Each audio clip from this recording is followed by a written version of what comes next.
Hello and welcome to Bringing Education Home. I'm Herb. And I'm Christina, and together we bring you ideas and topics to help families raise happy, healthy, and successful children that are inside and outside the box. If you like the show, be sure to follow Christina on Facebook. And please leave us a like, review, and comment on your favorite podcast platform. Today I have the privilege of introducing Dr. Artyom Zinchenko and Dr. Wallace Panlilio. Dr. Artyom is a PhD, is an accomplished author and cognitive neuroscientist with an extensive experience in the field. He earned his doctorate in cognitive neuroscience from the Max Planck Institute for Cognitive Human and Brain Sciences in Leipzig, where his research focused on emotions and cognitive conflict processing. Dr. Zinchencko is now a researcher and faculty member at the Ludwig Maximilian University in Munich, where his research interests include cognition, emotion, interaction, and long-term memory-guided attention during visual search. He uses various neurophysiological methods to support his research, such as transcranial magnetic stimulation, electroencephalography, skin conductance, eye tracking, and combined EEG fMRI methodology. Aside from his research, Dr. Artyom is an experienced teacher who has taught courses in EEG methodology, cognitive neuroscience, and data analysis. He is also dedicated to introducing cognitive neuroscience to high school students. He is a father of two and enjoys helping his children with their studies, which inspires him to continue learning himself. He is currently pursuing new knowledge in areas such as machine learning and statistics and app design. Dr. Wallace, PhD, has a PhD, is a Doctor of Philosophy degree in educational psychology with a specialization in online learning, best learning practices, and parenting. He studied at the prestigious University of the Philippines, where he gained a wealth of knowledge and experience in his field of study. Dr. Wallace works with educational institutions to elevate the quality of education in the Philippines, even serving as the headmaster of an IB World School for 14 years. An IB is International Baccalaureate. Yeah, International Baccalaureate. His colleagues look to him as a visionary and applaud him for his expertise and innovation in the field of education. He has been instrumental in driving lifelong learning, growth, and success for the educational institutions he has worked with. He is also a businessman with extensive experience in the digital economy. He currently serves as the Director of Digital Ventures Pte. Limited, where he is fostering innovative entrepreneurships through digital publishing and platform studies. As a lifelong learner himself, Dr. Wallace seeks to live and learn widely through his world travels with his wife, Cheryl, and his daughter, Selenia. Thank you, and welcome to the show, gentlemen. Those are both awesome biographies. It is just a pleasure and an honor to have you both here to talk about education with us. Thank you very much for having us today. Hi, everyone. Yes, thank you very much. I really appreciate it. You are very, very welcome. Because as we were reading your bios, there's several of those words that really pop out, lifelong learning, love of learning, helping our children, our families grow and develop. And that is exactly what Vibrant Family Education is about. And this podcast, Bringing Education Home, because we want parents to be taking charge of their child's education and helping them grow and develop.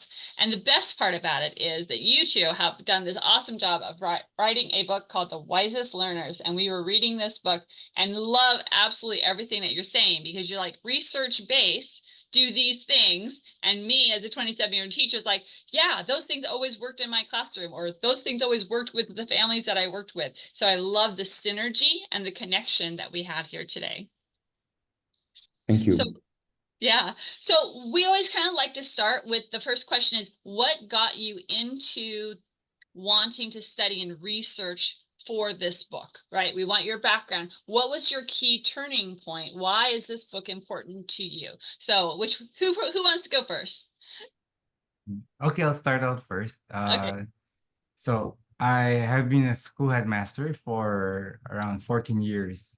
And during that time, and Christina, you'll probably relate to this story, where schools are constantly in a hurry to teach the curricula, like so many things to teach, right? And schools, school teachers will also emphasize the importance of what we're teaching as educators. However, there's one thing that's missing. It's how to learn best. It's the optimal way of learning. And it's almost like here's the car, here's the key, but we're not teaching the driver how to drive the car. And it's because of the pressure of the plenty of times the government, like, oh, our kids have, our students have to learn so many things, right? Parents have also put that pressure, teachers have that pressure, so much pressure that it's really like going full steam ahead. And I, as a school headmaster, I was looking for a way to like, okay, let's teach the students in our school with regard to how to optimize, because we only have so much time. And this has been impacted my background in economics, which I took in my undergrad, that we need to be good stewards of our scarce resources. However, I haven't really, at that time, I wasn't able to find a good program or a comprehensive one that will satisfy my the need that I saw in our students. So when I had the opportunity to take my PhD, I decided to take something that was so different from my master's. So my master's was in entrepreneurship and the other was in educational leadership. So I took on the step of taking up educational psychology. And when I started to take that, I was so fascinated that, wow, there are like so many research studies already that are out there. I didn't even have to reinvent the wheel, so to speak. I would just have to bring out all these research studies. But these research studies are protected by paywalls, such a barrier. They're like, many of them are like so technical. So it will take like as a certain level of proficiency to be able to understand and to be able to communicate. So with that, it's like, oh, there needs to be a bridge from this world of academe. Otherwise, we will be wasting all these gems, and to be able to bring that to the real world of practical applications. And at the same time, I recognize that it's so important that anything that we will espouse should be supported by research, so that it's not just based on, oh, I experienced this, it went well, but what do the research studies tell us? And that was around the time that I met Dr. Artyom. Right. And for me, I have a child, so I have two kids, right? And my older son went to school 3 years ago and experienced a lot of difficulties there, and like we're struggling through school now, and it's getting better. And I think in many ways, my son improved a lot, and like he's now he's feeling much better in school. But back then it was like really difficult time, and I was asking Dr. Wallace back then, who was a headmaster, for advices. How could I help my son, adapt better, learn better? And that was the time when we decided, so why don't we look into the literature, what the research says? And I have a research background, so I'm working mostly with adults, younger adults, testing and see how the brain works in younger adults, not in kids. So it was quite interesting for me then to start looking into the developmental research and see how what is out there that could help kids learn better. And something that became quite quickly apparent is that when we look at different research studies, there would be all sort of different factors that could contribute to academic success, to educational attainment, to all sort of different, ways that we could measure this, be it a GPA, be it years of education, be it feeling happy in school, and many other factors. And there would never be a single factor that would explain 100% of the variance in our, let's say, the dependent variable that we measure, that research would measure. And so, yeah, it became apparent that there are a number of factors that would need to be combined in a way to certain proportions to help kids learn better. And it's not necessarily only education, like core education, that topics like, let's say, the way you memorize better, the way you get the information and transfer it into your long-term memory. But it could also be effective, like fighting test anxiety, believing in oneself, right? Having a sense of controlling the outcome of the actions, right? And also, communication with parents, communication with peers. So there are lots of these factors which led us to believe that in order to help our kids, we would need to, apply a holistic approach. That's the core of the book, basically the core message of the book, that education is holistic in nature, and one would need to consider multiple important factors to help our kids learn better. And our book is called Wisest Learners, right? And a wisest learner from our point of view is someone who is a lifelong learner. So someone who can take this holistic approach and automatize it in a way that one would never need to think twice, what method to learning method to use, how to approach education better. And so holistic approach and lifelong learners. So that's like a short story of the last 3 years, basically, of working together with Dr. Wallace and writing the book. And Wow, there was just so much there. There was so much wonderful information there. And part of what I would like to talk about at the moment is, Christina taught school for 27 years. When she first started teaching, she was able to reach the student. She was able to be individualized with them. She was able to bring a lot of these different methods to the classroom as her students were needed.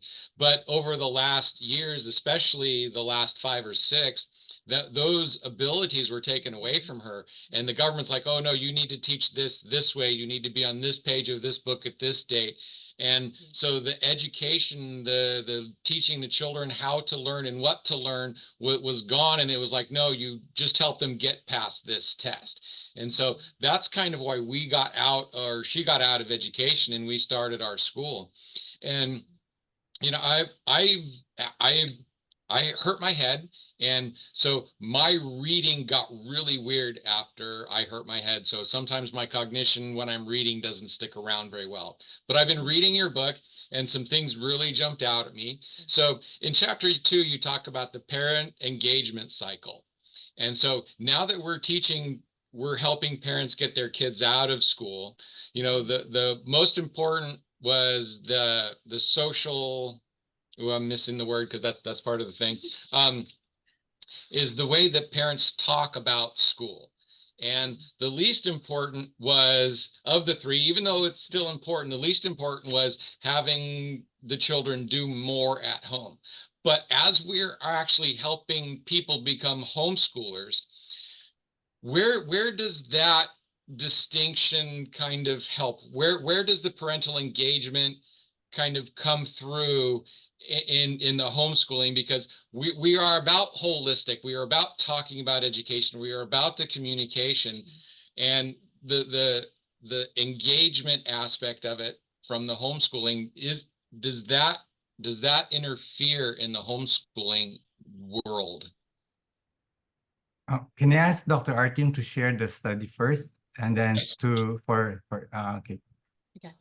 All right, so this is one of the studies we discuss in the book, basically on the role that parents play in education. And so researchers were trying to see what factors, in like what kind of a parental engagement would result in better educational success of kids, right? And then they're basically contrasting 3 types of involvement.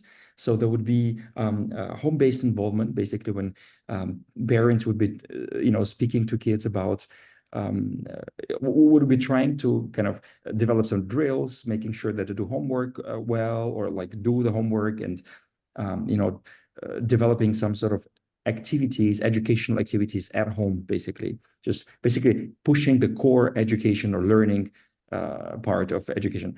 And then the second would be the school-based involvement, basically when parents engage in school, visit meetings with teachers, do some social activities in school, right? Fundraising campaigns, or meeting with other parents in school, doing something around the school.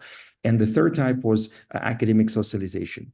You're speaking about the importance of education. Why is it important to learn whatever kids are learning in school? How, the formulas that seem to be detached from reality are actually, needed in life or needed somehow in their future. And well, in contrast to when I was reading the article, my thinking was, well, naturally, probably the home-based involvement would have the strongest prediction of GPA, let's say, or academic success, right? The more you train, I mean, if you train someone to swim, the better swimmer they would be, right? Somehow that is the intuition. Well, it turned out that home-based involvement was least effective, especially if you just have the home-based involvement. In contrast, the academic socialization had the strongest effect, especially when it was coupled with the school-based involvement. Yeah, that was the absolute top success. These two ways of parental involvement basically show, like, the school-based involvement shows to a child that school is important to a degree that an adult is like ready to spend their time going there, speaking to teachers, doing something in school, right? And also speaking about the importance of education is very helping in this regard. That because these sort of conversations are happening like over dinner, on a family trip somewhere, so it's more informal and it's regular. So just reminding how important education is for the kids, because research says that parents spend on average 1.2, like 1.5 to 2 hours a day with kids above the age of 8 years old. So we don't really spend that much time, and spending extra 30 minutes doing extra math equations would not really have a long-term impact on education. But having these conversations, reassuring that school is important, it's not something that will not be relevant in life, is important. Like, that's what I'm always telling my kids is, there are some subjects in school that you learn and they seem completely to be maybe irrelevant to, you want to be an engineer, right? So why do you need to learn poems, let's say, right? But all these activities develop your neural network in the brain that helps your memory, that helps your understanding, that develops spatial skills or logical thinking. So all that is important. Even if you're going to be an engineer, it's important to learn chemistry. It's important to learn physics in school. It's important to learn English literature. So yeah. So going back, the research so to simplify that a little bit, talking about how important school is more important than giving more homework and equations while you're spending time with your children. So exactly. Why is schooling important to you? How does it affect your future? And getting that kind of talking with your students, with your children, is more important than say, hey, here's some more math to do, here's some more spelling to do. So but in the middle of that is going to your school and participating with their children in school. Okay, but now if we take this back to being educated at home to homeschoolers, how does that correlate to the homeschool environment? Because talking about the schooling, doing the homework, it's all done instead of going to a school. Can you talk to that at all? Maybe Dr. Wallace. So yeah, well, I'm one of the founders of one of the largest homeschooling communities in Southeast Asia. So we have extensive experience when it comes to homeschooling, and for homeschooling families, it speaks of the importance of not just jumping right into the schoolwork itself. So it's kind of like it's important to put the horse before the cart, right? It's because and a lot of the things it's kind of similar to the school, like, oh, let's jump into like teaching the whats and even the whys, but now it's like we have to understand a lot of other things as well. We have to teach, we have to emphasize before the what, let's teach the why and the how, so that before they so that when they do the what, it will be reinforced, it will be sustained, it will be optimal. So for children, for our children, when they start to learn things, knowing the importance of such subject, it will be something that will help them during their highs and lows, because they won't be motivated all the time. Have you always been motivated to study math when you were younger? Have you always been one? I mean, like, you're learners, yeah, as you can see, like having this kind of podcast, right? But you're always motivated, right? You never always had the belief that, oh, I can easily learn this topic, this subject, right? And it's because of that we need a good foundation for our children. We need to have a good foundation so that even if we're not around them, they will be making on their own. They will be deciding on their own, oh, okay, I'm going to study this. Otherwise, what will happen is, even if we teach them the certain, let's say, learning strategies, or like, okay, this is what math is, like this is a formula, but there will be times that they will be a mess, right? Life happens, right? It it's just hormones or the mood. What their friend betrayed them, or the teacher said something that hurt them, right? Or even the family context, there might be some, a little bit of conflict here and there, like normal family happenings, right? When that happens, it's like, how will they respond to it? But having this kind of foundation will be helpful. Not to say that, let me clarify also, that not to say that, of course, the home-based involvement isn't important, okay? It's just that based on the research, what it shows that when it comes to uh, GPA outcomes, that was surprisingly, which was against our intuition, was like, oh, these academic socialization, then the school-based involvement were the top two. However, the home-based involvement had the highest association when it comes to behavior. So it's also important, but it's just good to know, to take note that, okay, if I were to get anything out of this conversation, it's for parents to recognize that we as parents should take a step back and constantly, in trickles, not to bombard them, but in trickles, establish, reinforce that what they're learning is important, and how that can be connected to their life, not just presently, but also in the future. I love that. Yeah. And even seeing it in the classroom, I had those parents who were like, oh, I need more homework for my child. My child always needs to have something to do at home. And when I taught second grade, they would look at me strange when I said, no, I don't want them to have more homework. Instead, I want you to read with them. I want you to play with them. I want you to talk to them about what's happening in their life. And I've talked about what's happening at school.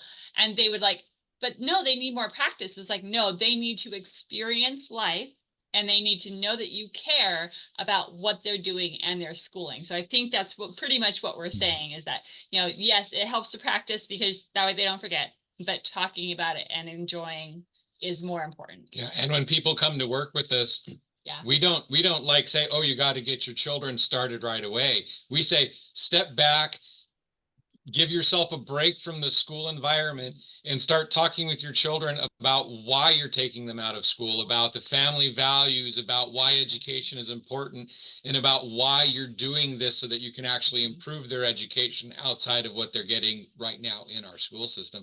So yeah, bringing the family values into it and talking about why you're doing it is, again, our first step in what we start teaching our parents to do. So If I may add, Go ahead.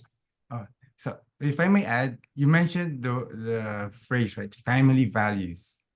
And I think that's so important, because by establishing what the family values are, then we can determine what the trade-offs are. Because understandably, when you do more homework for math, you will improve, right? If you set aside more time to play basketball, you'll be a better basketball player, right? However, what are the trade-offs? So just recently, I listened to LeBron James' podcast, because I'm a Laker fan. So I listened to his podcast. It was an interview. And JJ Redick, the podcast host, asked him, LeBron James, can you tell us more about like what it means to be great, right? Mhm. So, and LeBron James said, I have to sacrifice my loved ones. And JJ Redick said, what does that mean? Well, because I have to, of course, I'm paraphrasing what he said. Right. I have to wake up so early and I have to have my routines. I have to practice. I have to sleep early. So I wouldn't be able to spend as much time. So there's that sacrifice. So for him, that's a trade-off. He had to prioritize certain things, you know, to the extent that he had to sacrifice his loved ones. Now, for certain families, there can easily be other values. Like, no, I'm going to prioritize my time with my family. And because of that, I will not do this. Me as a learner, instead of me learning this subject more, I will prioritize family time. So, it can go on, and every family will be different. This is not something to be prescribed because you will have to make your own choice. Yeah. With the two of you interviewing us today, at this session, at this hour, it means that you're not with your family. You're making that sacrifice, right? But at the same time, you have made other sacrifice for your family, right? So same thing with the listeners. Yeah. Yeah. And even And- though, you're saying we sacrifice this time, it's, so important to us that families hear this message over and over again, that setting those values, talking about the importance of education, helping their children love to learn, like you're talking about, is so, so important. So it's worth the sacrifice. And we were also entrepreneurs, and so there's a lot of sacrificing of family time that entrepreneurs go through. And Right. one of the reasons that we're also doing this is because if you bring your children home, then you can put that in, because so many entrepreneurs are like, oh, I want to do this so I can get my family out of a situation. I want to grow all of this for my family. But then they lose their family along the way, thinking, oh, when I get rich, when I get to where I'm going, then I'll turn around and try and fix everything. But if you put education right in the middle of that, entrepreneurs are always doing personal development. They're always doing business development. And then if you put that family educational development right in the beginning, then you get to take your family with you. You get to educate yourself and your family at the same time. They get to see your work ethic. You get to push your values. They get to see their family working through the problems of entrepreneurship and the struggles. And so instead of sending them off to school to be babysat for 8 hours, you get to show them and model for them the work that you're doing for the family. And if you can bring the education aspect into the middle of that, then this is kind of why we do this, is so that families don't have to sacrifice the family to do the entrepreneurship moving forward. These are really good words, and I mean, modeling is a big part of our parental engagement cycle. So I think what you mentioned is exactly fits to what we also advocate in the book, in a way. And earlier you asked about how the research on different types of involvement would be associated with would be related to homeschooling, right? I mean, here in Germany, homeschooling is not allowed. So all kids have to go to school. So by law, there are no, it's not even an option. But I could imagine that probably there are different sort of models of homeschooling. And I'm wondering whether parents kind of take different roles. Well, like when they're a teacher at some point, and then they're like a parent back home, right? So probably it works the best when do not merge these.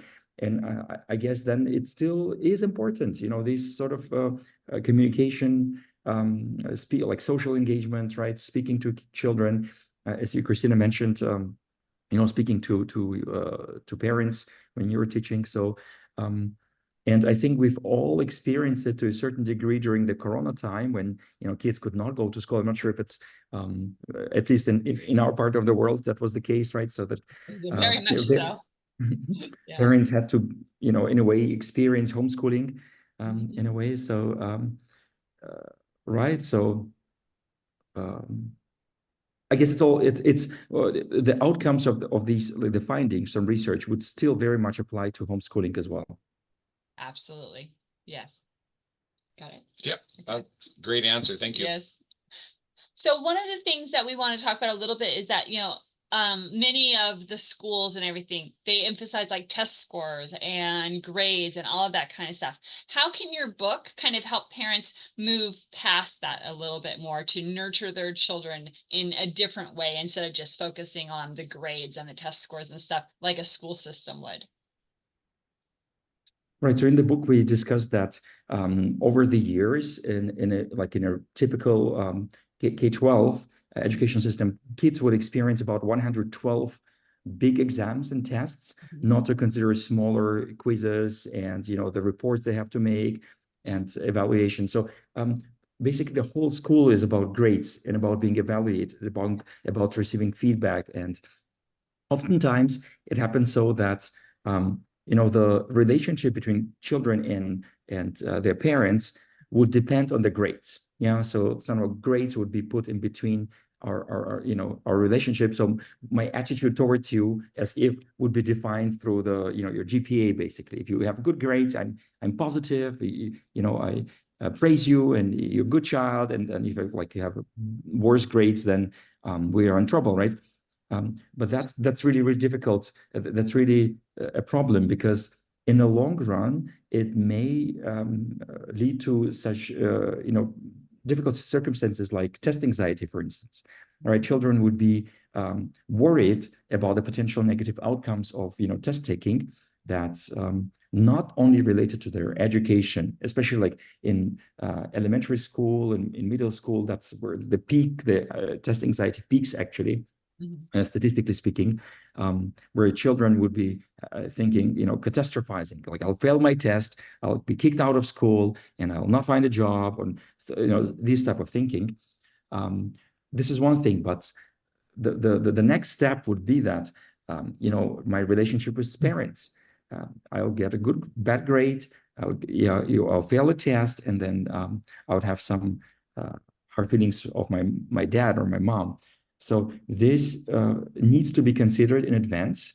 And in the book, we discuss a few strategies that parents need to take to kind of set the stage before testing comes in general, right? Just to making sure that, grades are there to be a way to evaluate the current state of knowledge, right? So just like highlight points that need to be improved, or, identify areas that are currently well known, and kids can be safe there. But there are also some steps that parents can take during test performance, right? So teach their kids relaxation techniques, for instance, how to, it's like, I'm not sure if I experience it quite frequently when I'm in a stressful situation. I'm trying to remember something I was confident I knew 100%. I read it, I remember speaking about this, and yes, it just flew out of my head. And then, 5 minutes after the test, you just relax, and immediately the answer comes to your mind, right? So you realize that it was there in the brain, it was in your memory, and it's accessible to, in your long-term memory. But just because being in stress, being aroused, kind of blocks this access. And of course, that can hinder test performance. And just being able to relax, to, think positively, can facilitate test performance. I love that, because that's that holistic approach that we'd like to talk about with parents a lot. Is that it's Right. not just about the academics. It's about the kind of child, the brain waves, the way things work and process, so that the whole child understands the relaxation, the connections, etc. Dr. Wallace, did you want to add a little bit to that? Yeah. So when I first on my first year in running the school, so I was a complete outsider, because my background was entrepreneurship. And but I valued my experience as a former Toastmaster club member. I don't know if you've heard of it. So it's a public speaking club, teaches you to do better when it comes to public speaking, among other things. So I felt that it's a good model for me to emulate in our school. So we came up with a program called Projects and Presentations. So this one is a response to the excessive emphasis on standardized tests. because what we felt was that school's time, and there's only so much time in a day, which also would use up the students' energy, would be spent on test-related skills building, which is good. But I felt that this is something that would be insufficient. There's value there, but it's insufficient because the reality is outside of when you go to the real world, it's not all about tests, right? So it's definitely not all about tests. So when we implemented this program, we had like our teachers were the school system would be that the school policy said that we would have 100 speeches for every student. So every child should do 100 speeches per school year. Wow. And it can be a combination of like sometimes it will be just a 30-second impromptu speech. Yeah. So sometimes it will be a prepared speech for 5 minutes. And it was amazing. I'd really recommend it to all your listeners and viewers because you would see the students gaining so much confidence. You would see the students being more organized because they're not just being trained to speak in public, but they're also trained to uh, to speak impromptu. They're also trained to give evaluation. So their part of their speech would be to evaluate other speakers, and these evaluators will also be evaluated. Right. So they learn to understand the value of feedback, among other things like being organized and all. So such that I was very curious at the end when we already had several graduates that we conducted a survey amongst our alumni, and we found out that they said over 80% said that this program, projects and presentations, was the key program for them in being successful in their university.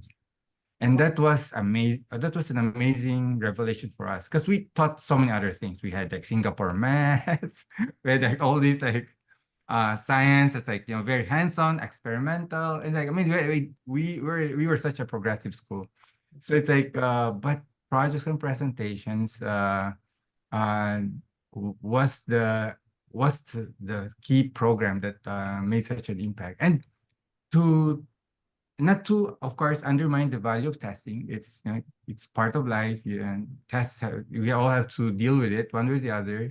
But at the same time, it goes back to the holistic aspect of it. Like we human beings are not all about tests, recognizing the value of it, but we should not be excessive about it. We should not our life should not revolve around it, because the reality is we human beings have other facets and other aspects that we can enjoy, that we should allow to flourish. And because these are all interconnected, being able to succeed in one can actually help even in the tests themselves. By having that confidence to speak, by being able to communicate well, then we will also be able to succeed better when it comes to tests, because success can lead to other types of success. Right? Yeah. So two things there for me. One, in America, our testing is way too much. And not only that, as soon as somebody starts to fall behind, they are focused on the next test. And so if you start to fall behind, you're left behind, and then you just fail farther and farther behind, and then the testing just becomes a nightmare to you. And the second thing is you talked about feedback. And that was one of the things that jumped out of the book at me, like just really hit me in the heart. And when you praise with nouns, and when you give feedback in a critical nature, you use verbs. So it's like, wow, you're really good at that as a whole person. But this way you said that could be better. So it's like that I don't know, but that just like jumped out of the book at me. Is like, wow, I wish I had known that sooner.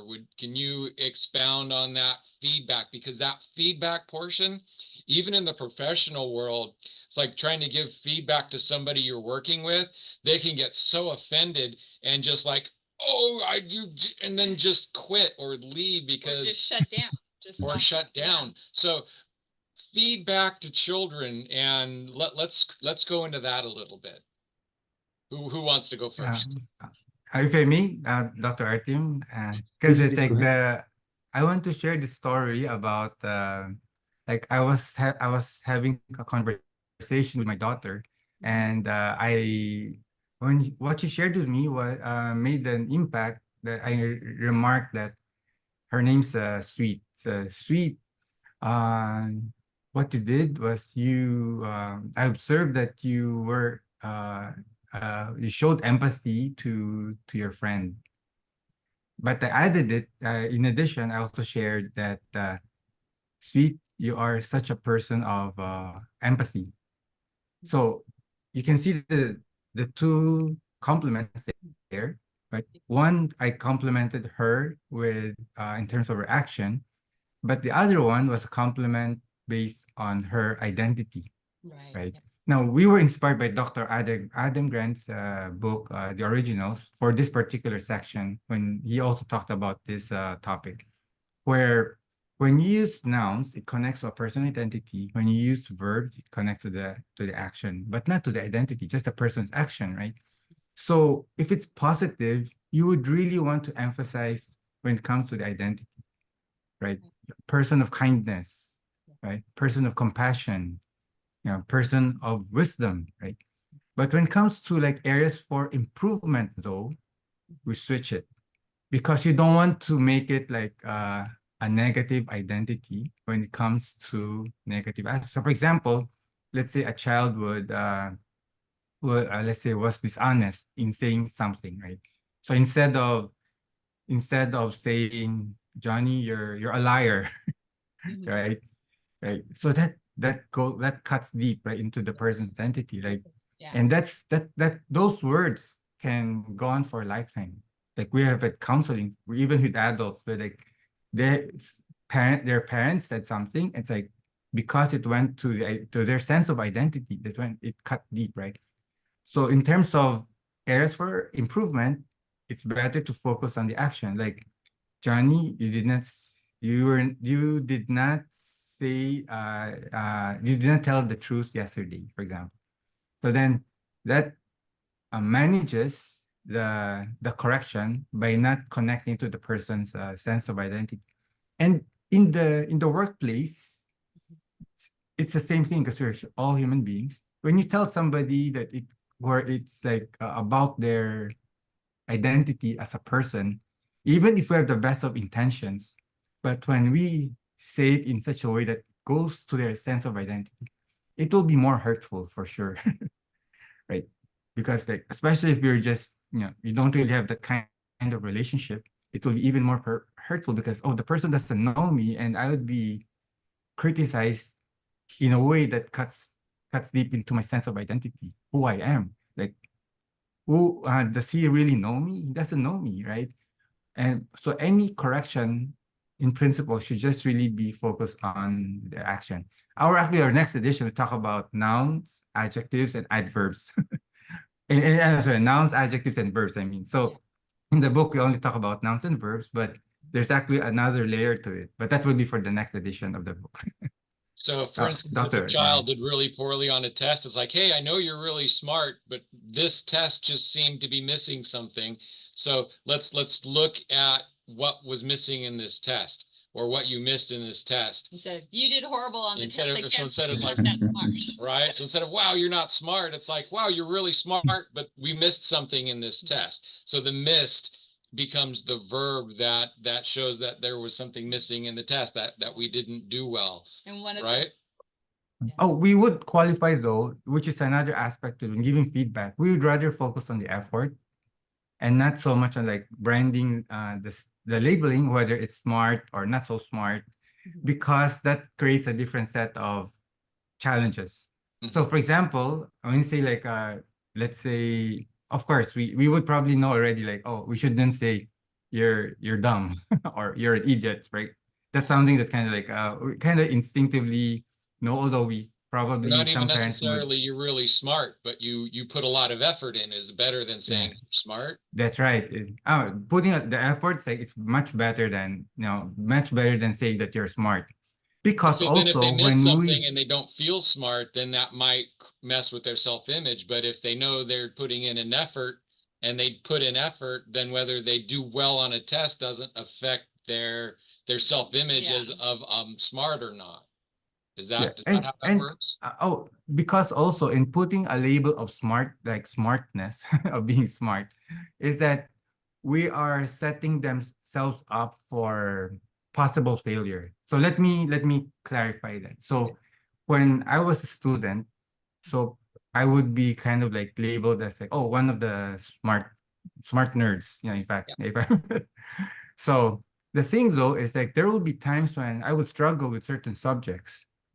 So when I went to university, I enrolled in certain subjects and I struggled with it. And because like, oh, I'm supposed to be smart, how come I'm having some difficulty with this?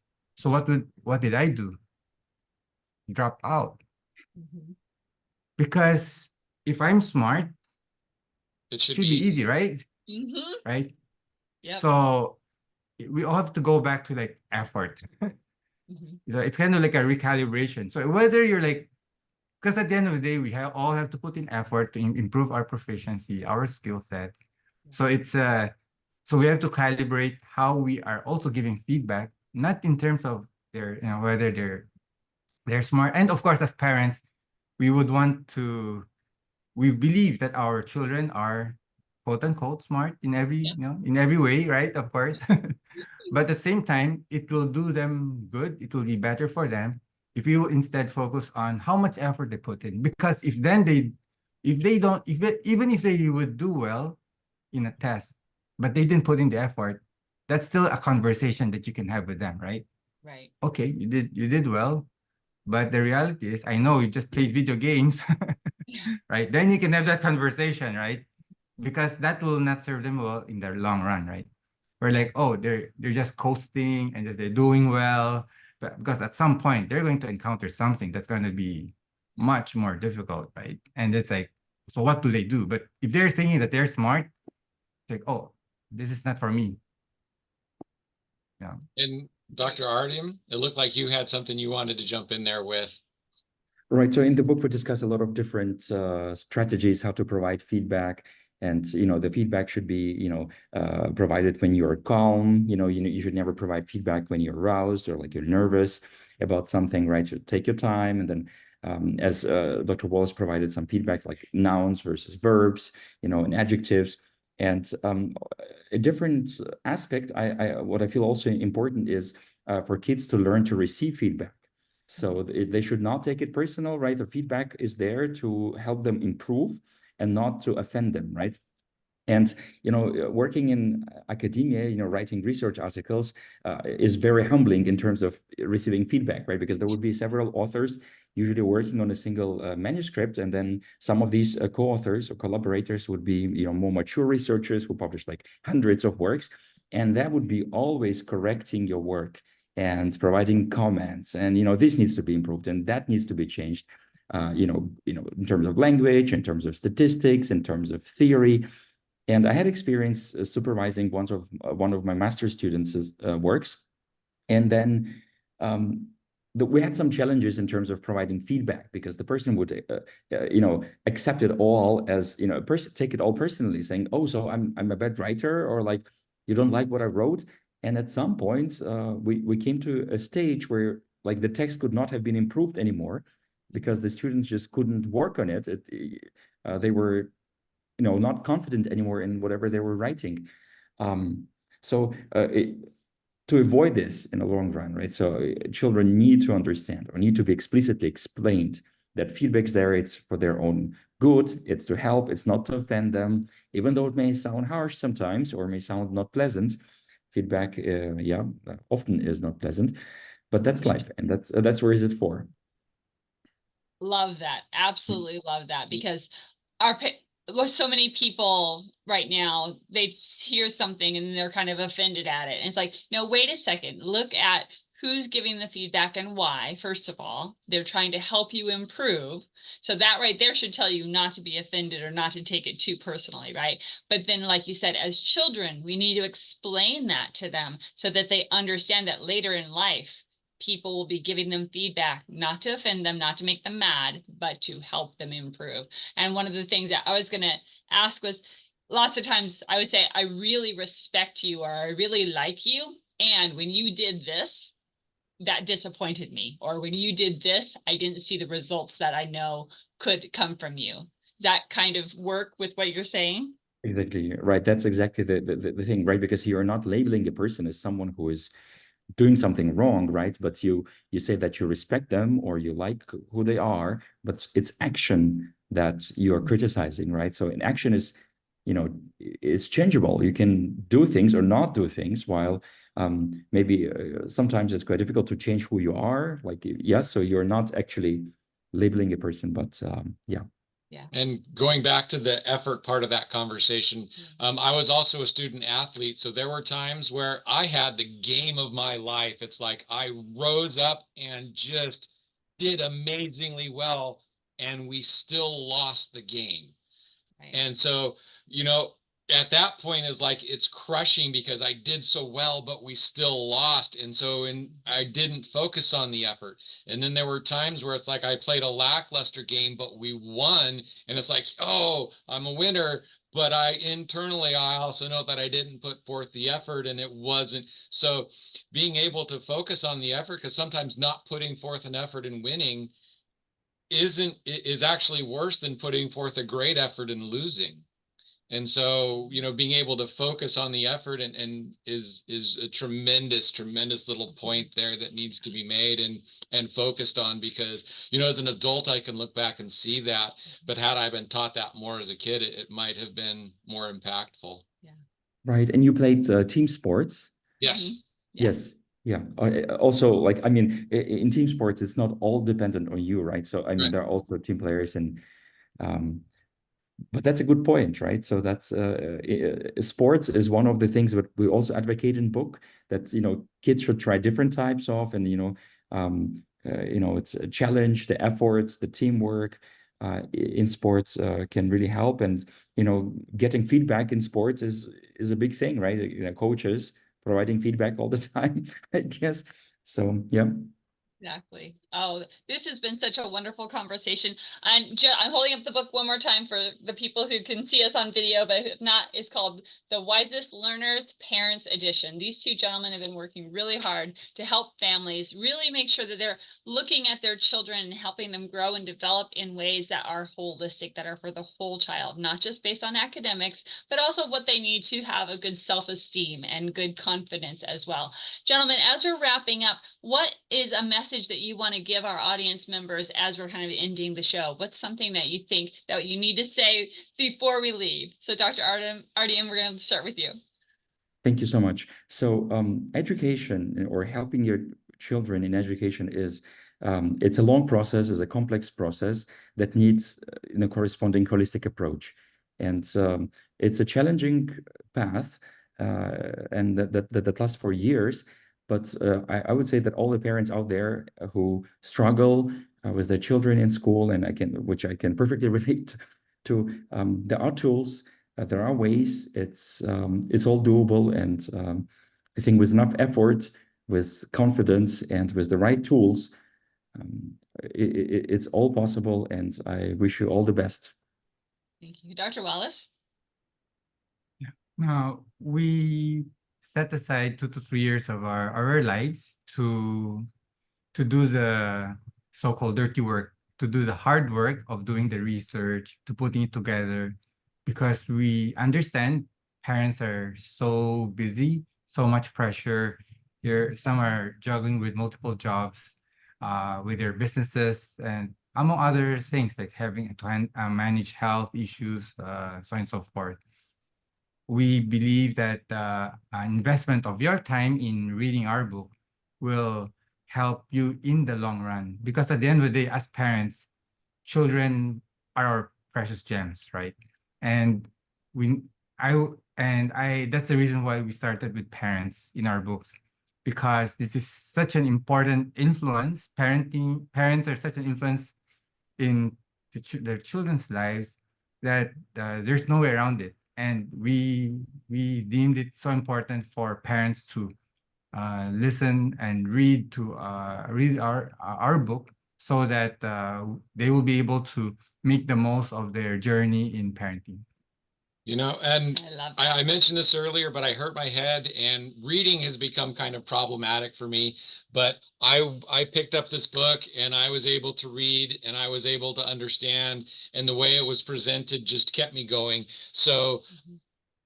it's a great book. It's a great read, and I highly encourage our parents and our listeners to give it a shot, because you know, even someone who's having trouble reading right now, it worked for me, and I got a lot from it. So thank you very much for doing that. Thank you very much for putting that out there. Awesome. Thank you so much for the positive feedback. Awesome. Yeah. So parents, please find this book, The Wisest Learners Parent Edition. Don't forget, you can also find Dr. Wallace and Dr. Artyom. All their information, all their links and everything will be in the show notes. So make sure that you reach out to them if you have questions and things that they can help you with as well. And can one of you say either the website or the best place to find your book or to get a hold of you? On Amazon, just type in Wisest Learners and we'll be there. And our website is wisestlearners.com. And we will have all of that information in the show notes, so that people can, when they hear this, they can look down and see it down As below. well. Excellent. Thank you again, gentlemen, for joining us. Thank you for your wisdom and your gold nuggets that you sprinkled throughout the show for our parents and audience. Thank you for being with us. Thank you for chiming in and listening and finding out new ways to help you and your family be the best family they can be. So until next time, we will talk to you later. Thank you and bye for now. Bye. Bye, everyone.